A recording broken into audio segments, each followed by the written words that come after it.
Today we will be talking about one of the most famous cryptids of all times, the tall, hairy beast that we like to call the Bigfoot. Over the years, a number of people have gone hunting for this legendary creature. Some say they actually have found him. Some even claim that they have footage of him. Starting off this countdown, we have Michael Green. Michael Green is a former US Army tank commander and fraud investigator who ended up encountering the Bigfoot. So back in the mid-2000s, Green decided to camp out by himself one night in a forest in North Carolina. Like I said, this dude worked for the army, so it would take an awful lot to scare him. But that night, he was thoroughly spooked. So he woke up to the sound of something approaching his tent. He then said, and I quote, 2 seconds later, it was right over my tent. He then said it let out a deafening roar that, and I quote, scared the devil out of me, as you can imagine. 2 nights later, he was camping in the same forest, but this time with some friends. That night, they actually saw the creature that scared Green previously. Green described it as a lumbering bipedal ape-like beast. He said, and I quote, it was about 7.5 or 8 feet tall and striding with that ponderous arm swing. He went on to say that the biggest mistake of his life was not recording the beast. From there, he set out on a mission to capture this beast on film. He returned to the same area week after week with cameras and night vision equipment and would just wait for it. In 2009, his patience finally paid off and he captured this creature on his night vision camera.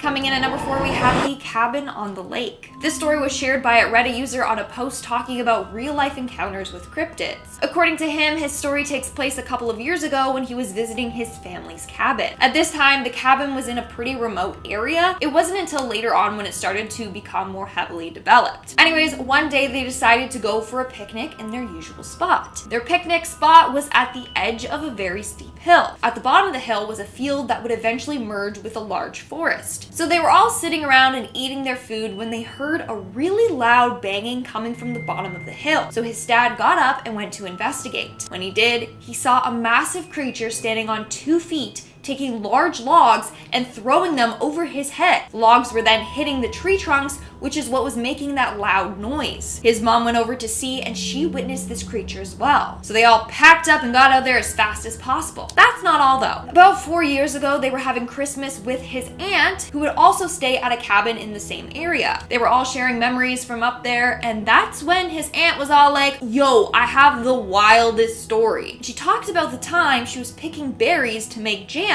That's when she saw this weird creature in the distance. She thought it was a bear until it stood up on 2 legs and started walking into the woods. Not only that, but after hearing his aunt's story, he decided to do some research and found that there were tons of similar sightings in that area. So could it be that the Bigfoot lives by this dude's cottage? In our 3rd spot today, we have the 911 call. Back in 1996, in Kitsap Peninsula in Washington State, the police received a very eerie call for help in the middle of the night. The call was made from a man who claims a strange tall beast was in his yard. The man starts off pretty calm on the phone, but when he realizes that what he is seeing might just be the Bigfoot, he becomes increasingly panicked. In fact, the call was saved and posted online, so I'll share some segments of it. 911, what are you reporting?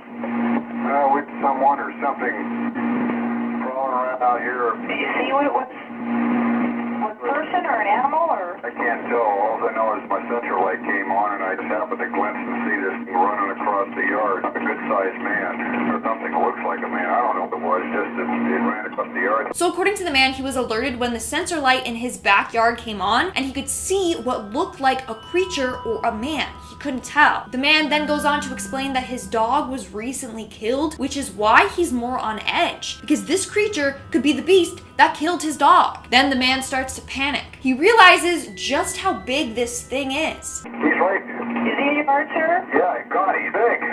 Okay, what's he in your yard? He's looking big. The guy is on foot. I don't know what, he's big, real big person. That's all I can say. Okay, it is a person. Yeah, it was a person, somebody really big. When the police arrived, the beast had already left.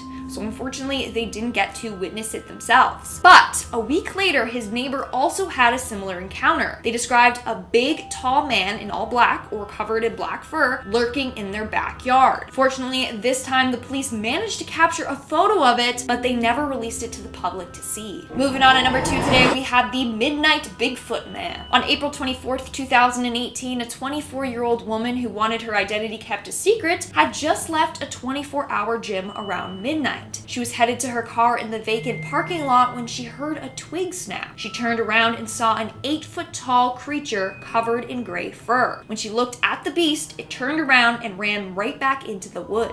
Now, she described this thing as being massive. Not only was it super tall, but she claims it was several hundreds of pounds. But despite its size, it moved very quickly. Shook, she immediately called her parents and they came to get her. Not long after, nationally acclaimed Bigfoot investigator Matthew Moneymaker got wind of her story. He interviewed the woman and then decided to investigate the area himself. From his investigation, he found a number of deer tracks in the area. So he believed that the Bigfoot was following a deer up the path, and when he saw the woman, he got scared and fled. He continued on saying, and I quote, "In Ashland, there are only 3 possibilities. Either the witness is lying, which I am sure she is not, or she saw someone in a Bigfoot costume, which makes no sense. Ordinarily, in a hoax, the person reporting the sighting or taking the photos is in on the scam, or she saw a real Bigfoot, which I believe is the case here." After a while of doing these kinds of investigations, you get pretty good at knowing when someone is telling the truth. And he believes that this woman was genuinely telling the truth. He could see how shaken up she was, and she didn't want her name attached to the story, so it's not like she was seeking fame. So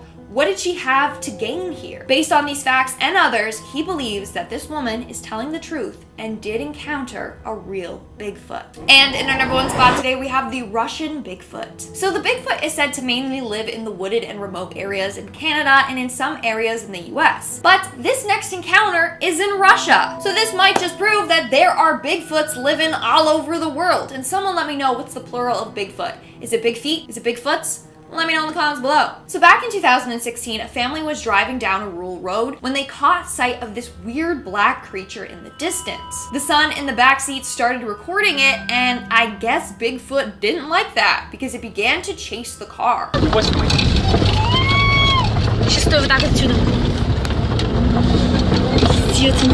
Он скрылся! Unfortunately, I don't speak Russian, but someone did translate the video, and in that section we just saw, the mom is making sure that her son is recording. They believe that they finally lost the Bigfoot, so they slow down, only for it to emerge in the distance again.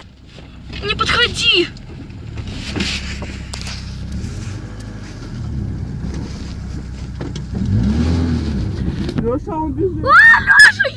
They drive off again and stop again further down the road to film the beast once more. Он бежит! Лёша, кто закрыл? Он идет!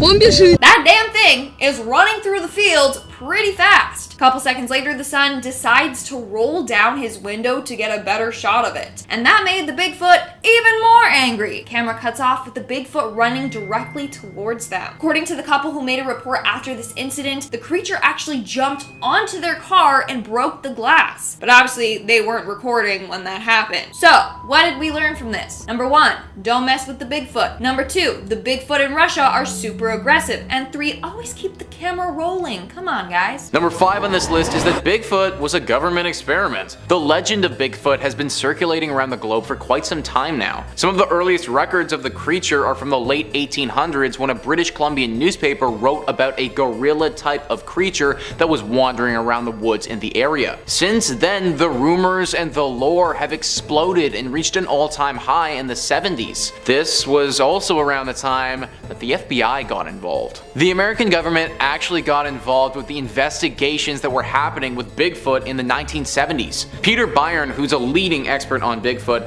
sent some unidentified hair to the FBI and told them that his group needed the government's help. They'd found the hairs and weren't sure what kind of animal it belonged to. They thought that this hair may be some of the first legitimate proof of a new species or potentially even Bigfoot. The crazy thing was that the FBI they took it seriously. They snatched up the hairs and ran some tests on them, eventually concluding that they were actually the hairs of a deer. But the fact that the FBI, a super high-ranking government agency, took actual time and money to investigate these claims, well, it got people speculating that the government maybe had something to do with Bigfoot in the first place. The possibility of a government experiment that resulted in the creation of Bigfoot is a growing theory in the community. The government may have been performing some tests on animals, created Bigfoot, and then through some accident, Bigfoot got loose. I imagine that the government wouldn't want to own up to something like this because not only would it make them look highly inept to let a massive animal like this out on the loose, but there would also be a lot of moral questions being thrown at them from the public about genetic mutation like that. We've seen scientists in other countries before conduct genetic mutations like this, so it's not completely unrealistic to believe that this could have actually been the origin of Bigfoot. What makes this so scary though is that if this truly was the case, then what other creatures are the government engineering right now behind closed doors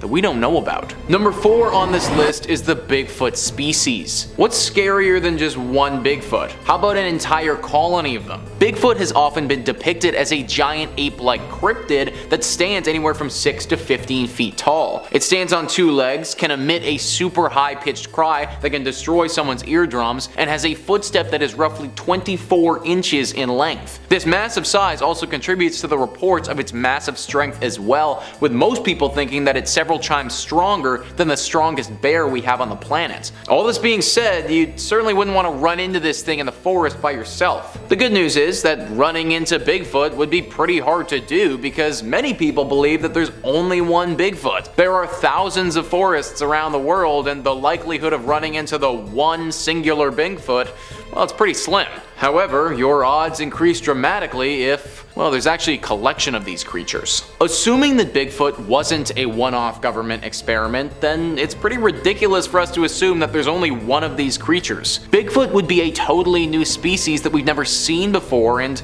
to even get to this point of evolution, there would have needed to be more of them along the way. It should also be noted that there have been sightings of this beast in the forests of British Columbia and California, but then also a bunch of sightings in places like Maine and Ohio. Maine and Ohio are pretty far from British Columbia and California, and unless this singular Bigfoot is the most athletic creature on the planet, it doesn't make a whole lot of sense that it would regularly be running back and forth between these two places. What's far more likely is that there are several Bigfoot families in these regions. That potentially there's 1 or 2 families of the species in the west and a few in the east as well. That would still fit into the narrative of sightings being very rare, but would make a lot more sense than the singular Sasquatch. Geez, try saying that 5 times fast, guys. Singular Sasquatch, it's tough. If this is the case though, then it means that Bigfoot is probably slowly growing in number. Without any natural predators, one would think that as the years go by, more Sasquatches will continue to pop up, which in turn drastically increases the chance that we do have an encounter with this thing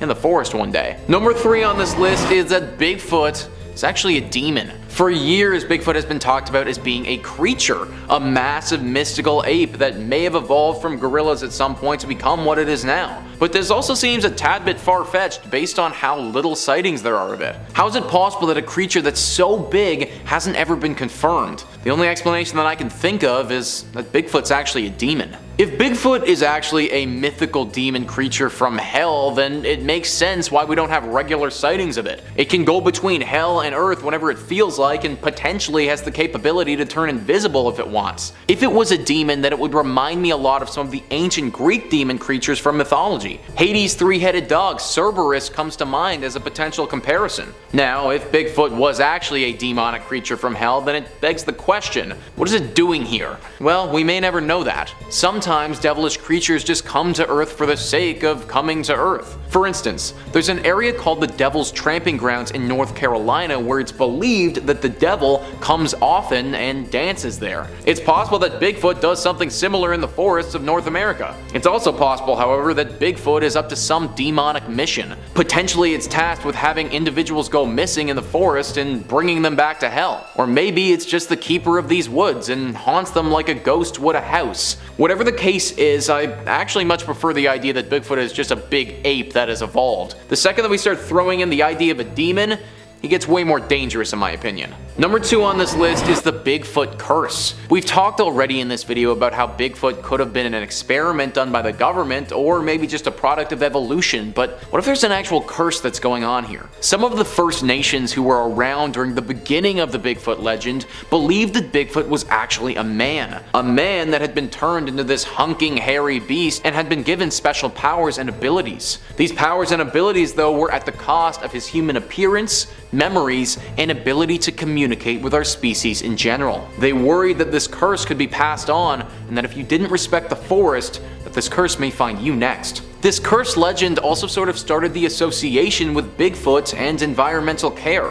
For a while there, Bigfoot was portrayed as an evil creature lurking around the woods, ready to pounce on unsuspecting victims. But in the 80s, the narrative changed a little bit. Bigfoot could potentially be the guardian of the forest and someone who's here to remind us that we need to protect our environment. This urban legend takes that a step further and says that this creature was actually once a person. Maybe this person who was cursed to be Bigfoot didn't care enough about our forest, and now they're cursed to forever be this giant beast and to live in the woods alone. This would be to show someone what it's like to have this forest be your home. I like the idea behind this curse. I think all of us should be a little bit more environmentally conscious. However, it's kind of scary to think that I could turn into Bigfoot and live alone, misunderstood in the woods for the rest of my life. Probably not the coolest existence, to be honest. Number 1 on this list is the Bigfoot Omen. Seeing Bigfoot is something that only a handful of people have ever done in their lives. This is why, to this day, its existence hasn't been able to be confirmed. As cool as it would be to see this creature and know for sure that the stories are accurate, some say that it might be the worst omen of your life. Is it possible that all of the limited sightings of Bigfoot through the years haven't just been a coincidence, but they've actually been on purpose? What if Bigfoot chooses who it shows itself to? What if these encounters aren't just by chance, but it's actually an omen? This is what a lot of people believe in regards to this creature. The Ojibwe of the Northern Plains believe that seeing this beast was an omen of bad luck or a warning of incoming misfortune. This is especially scary for all those Bigfoot enthusiasts out there trying to find Bigfoot, because if you ever actually do see the beast, then it might be the last thing you ever do. Personally, I find this urban legend to be a tad bit hard to believe. Bigfoot is a legendary creature that's said to be magnificent and majestic. Seeing this thing out in the wild, assuming it doesn't attack you, would honestly be a life-changing event. I would have hoped that seeing it would have even brought you good luck. Fingers crossed that my version of events is the right one, and seeing this creature isn't an indicator of an unavoidable morbid future.